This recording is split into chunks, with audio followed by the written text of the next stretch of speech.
नमस्कार प्रिय छात्रों एवं दोस्तों, आप सभी को स्वागत है आपके अपने YouTube channel Chandra online coaching में।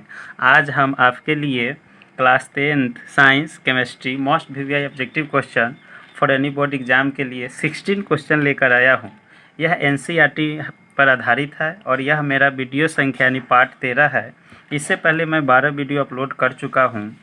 तो चलिए शुरू करता हूँ। आज पहला प्रश्न है प्रश्न संख्या 1। समीकरण CaCO3 अभिक्रिया करते हैं ऊष्मा की उपस्थिति में, तो CaO प्लस Ca2 किस प्रकार का समीकरण है, इसको पहचान करना है। तो यहाँ देख रहे हैं कि कैल्शियम कार्बोनेट है, S है यानी सॉलिड है, और जब ऊष्मा की उपस्थिति में अभिक्रिया करते हैं तो यह जो है CaO यानी ये भी सॉलिड बनता है यानी ठोस, CO चूना बनता है, उसके बाद कार्बन डाइऑक्साइड गैस बनता है यानी G4 गैस।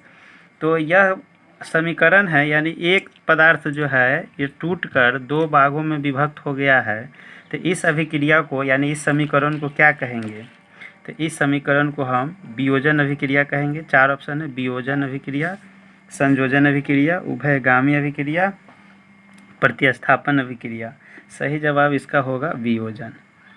तो अगर वियोजन संयोजन के उल्टा है, तो अगर इसको हम उल्टा कर देते हैं, जैसे CaO ले लेते हैं प्लस CO2 गैस ले लेते हैं, अभिक्रिया करते हैं इसको, तो ये क्या बन जाएगा CaCO3 यानी कैल्शियम कार्बोनेट बन जाएगा। इसको हम संगमरमर भी बोलते हैं, संगमरमर, जिससे ताजमहल का निर्माण किया गया है। प्रश्न संख्या 2 है, CO2 गैस जल में घुलकर कौन सा अम्ल बनाती है। CO2 है, जल का सूत्र होता है H2O। इसमें अगर घुल जाएगा CO2 H2O में घुलता है तो कौन सा अम्ल बनाती है, यानी अम्ल बनता है। तो 4 ऑप्शन है: कार्बोनिक अम्ल, ऑक्जेलिक अम्ल, सल्फ्यूरिक अम्ल, नाइट्रिक अम्ल। तो इसका सही जवाब होगा कार्बोनिक अम्ल। कार्बोनिक का मतलब कार्बन होना चाहिए, हमें CO2 में कार्बन है, H2O यानी जल है, तो यही इसका सही जवाब होगा ए। प्रश्न संख्या 3, अम्लीय ऑक्साइड के विलयन का pH मान क्या होगा। तो अम्लीय है, आप जानते हैं कि अम्लीय विलयन रहता है या अम्लीय ऑक्साइड है तो यह 7 से कम होता है। अगर यह क्षारीय रहता, क्षारीय ऑक्साइड रहता, क्षारीय ऑक्साइड, तो इसका जो है 7 से अधिक हो जाता, 7 से अधिक क्षारीय होने पर, या अम्लीय होने पर 7 से कम हो जाएगा।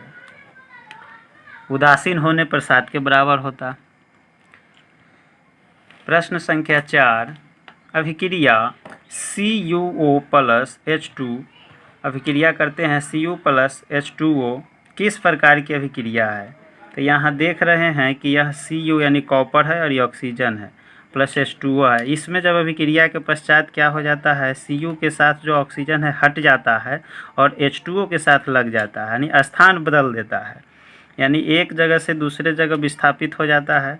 तो ऐसी अभिक्रिया को हम क्या कहेंगे। 4 ऑप्शन है, ये विस्थापन अभिक्रिया, यहाँ अपघटन, उपचयन, अपचयन, उपचयन। तो इसका सही जवाब होगा विस्थापन अभिक्रिया। उपचयन में क्या होता है, ऑक्सीजन बढ़ जाता है और हाइड्रोजन घट जाता है। अपचयन में क्या होता है, ऑक्सीजन घट जाता है और हाइड्रोजन बढ़ जाता है। यहाँ विस्थापन है क्योंकि एक जगह से दूसरे स्थान बदल देता है। प्रश्न संख्या 5 है, सिल्वर क्लोराइड AgCl का रंग क्या है। तो यहाँ 4 ऑप्शन है, श्वेत, पीला, हरा, काला। तो इसका सही जवाब होगा हरा। सिल्वर क्लोराइड AgCl का रंग हरा होता है। प्रश्न संख्या 6, प्रश्न संख्या 6 कहता है, निम्नलिखित में कौन लवण है।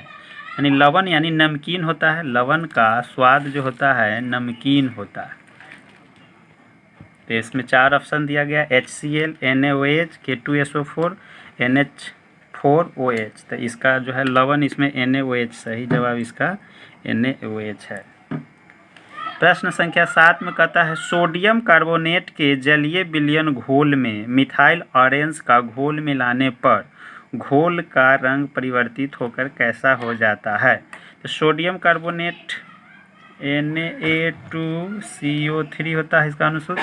जलीय विलयन यानी जल वाला में मिलाते हैं, मिथाइल ऑरेंज मिला देते हैं, तो जब घोल मिलाने के बाद उसका रंग किस में परिवर्तित हो जाता है? ऑरेंज कलर के रहता है, किस में हो जाएगा? तो 4 ऑप्शन है, पीला, लाल, हरा, नीला। इसका सही जवाब होगा पीला।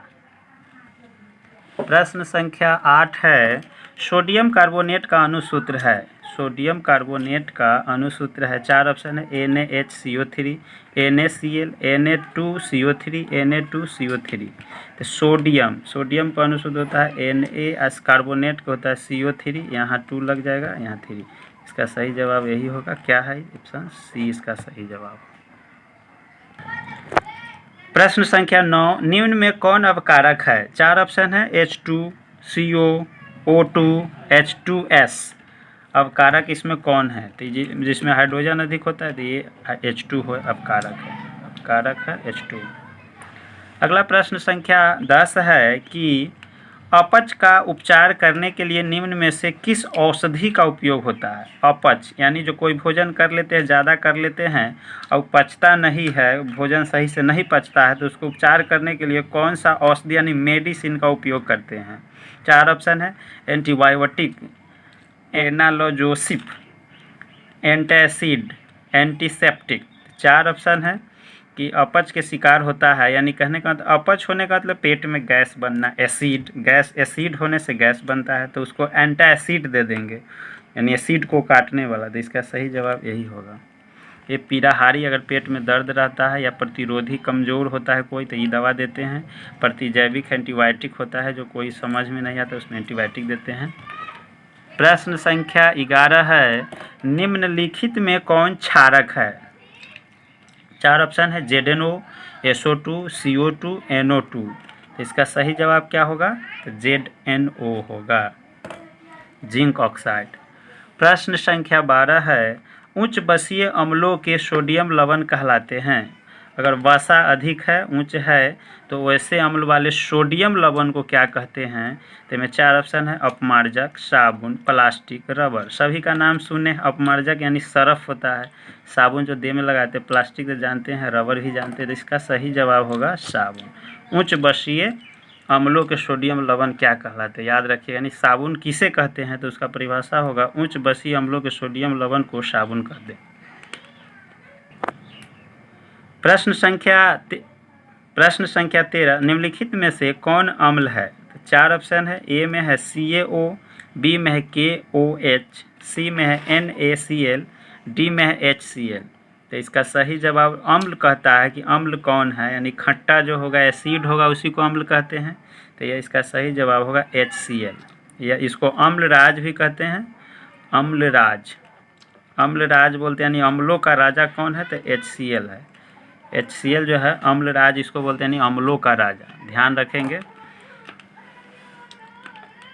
प्रश्न संख्या 14, निम्नलिखित में कौन विजातीय यौगिक है? 4 ऑप्शन है, चूना पत्थर, खरिया, संगमरमर, प्लास्टर ऑफ पेरिस। विजातीय यौगिक का मतलब इसमें से कौन सा सबसे अलग है? चूना पत्थर, खरिया, संगमरमर, प्लास्टर ऑफ पेरिस। इसका सही जवाब होगा प्लास्टर ऑफ पेरिस, क्योंकि इसमें भी चूना पाया जाता है, चूना पत्थर में भी चूना है, खरिया में भी चूना होता है, लेकिन प्लास्टर ऑफ पेरिस अलग चीज़ है, इसमें चूना नहीं पाया जाता। प्रश्न संख्या 15 में है, अम्ल का pH मान होता है। तो अम्ल खट्टा होता है और पतला भी होता है, इसलिए अम्ल का pH मान 7 से कम होता है। 4 ऑप्शन है, 7 से कम, 7 से अधिक, 7 के बराबर, 14।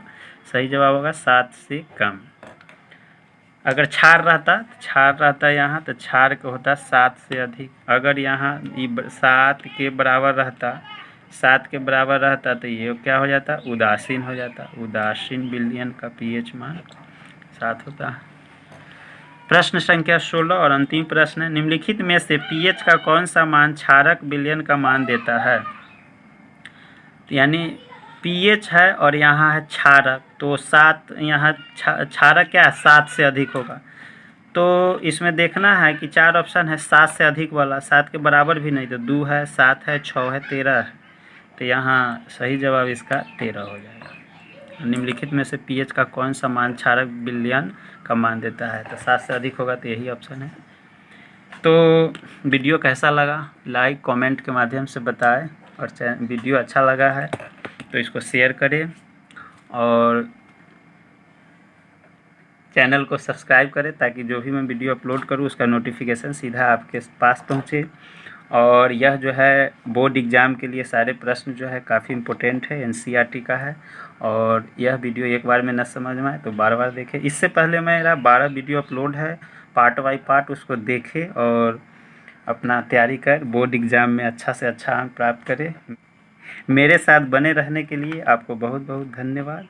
आपका दिन शुभ हो।